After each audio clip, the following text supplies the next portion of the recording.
All right, you guys, it's time to step up. Just because your role model was taken doesn't mean that you can't step into the place. Check this out. The more videos I see of Charlie, the more I realize he was basically a perfect example of what a young man should strive to be, and I think that's what they hate the most. He is someone who advocated everyone gets married young and has kids as soon as possible. He completely advocated for people to not participate in hookup culture.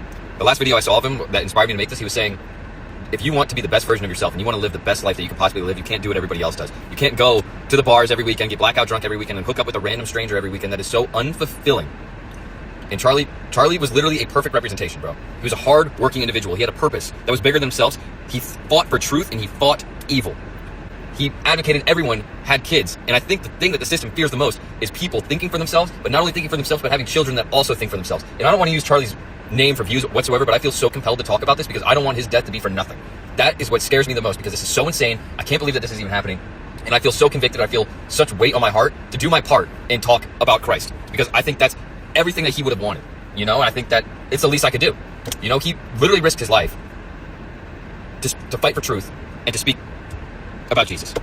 And I think the absolute least that I can do is use my platform that God has blessed me with to share his word and try to get Jesus in the heart of as many people as possible, because I'm not perfect. I'm a sinner. I lived a very sinful life, but I've been so convicted, and I wouldn't want to have it. Ever since I've been convicted, my life's been entirely different, and I wouldn't want to have it any other way. Sure, I fall sometimes. It happens, and I accept that I'm not perfect, and I accept Jesus as my father, and he forgives me, but I wouldn't want to have it any other way. I could go back to my life of sin and pleasure, and sure, it'd be fun, but nothing fills the hole in your heart like Jesus will. So if you want to win with me and fight, be a soldier of Christ, and a soldier of the light,